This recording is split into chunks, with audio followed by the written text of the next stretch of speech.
নরেন্দ্র মোদী ইসরায়েলে পৌঁছান চলমান সংঘাতের সময় সফর করা একমাত্র রাষ্ট্রপ্রধান হিসেবে।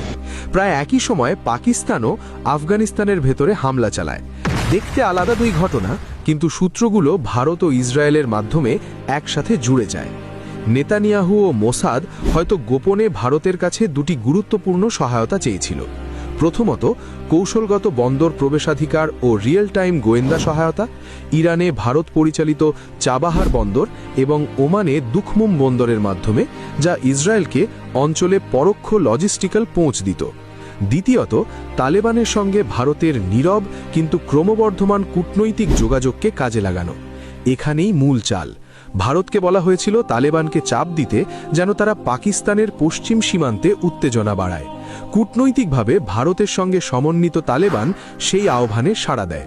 ফলাফল, পাকিস্তানের মনোযোগ আফগানিস্তানের দিকে ঘুরে যায়, ঠিক যেমনটা ইসরায়েল চেয়েছিল। কিন্তু ইসরায়েল কেন পাকিস্তানকে ইরান থেকে দূরে রাখতে চাইবে? মনে করুন ইরানের সঙ্গে শেষ সরাসরি সংঘাতের কথা। তখন পাকিস্তান ইরানের পাশে দাঁড়িয়েছিল এবং গোপনে গোয়েন্দা, সামরিক ও কূটনৈতিক সহায়তা দিয়েছিল।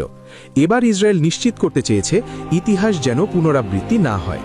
পশ্চিম সীমান্তে পাকিস্তানের সামরিক মনোযোগ আটকে রেখে ইসরায়েল চেষ্টা করছে ইরানের জন্য সম্ভাব্য গোপন পাকিস্তানি সহায়তা কমিয়ে দিতে। না সেনা, না সরবরাহ, না ইরানের জন্য দ্বিতীয় ফ্রন্ট। চাবাহার ও দুখমুম, এই দুই বন্দর ভারতের আর এখন কার্যত ইসরায়েলেরও গুরুত্বপূর্ণ সরবরাহ পথের ওপর প্রভাব বাড়িয়ে দিয়েছে। আর পাকিস্তান যখন পশ্চিমে ব্যস্ত, ইরান দাঁড়িয়ে থাকে একা।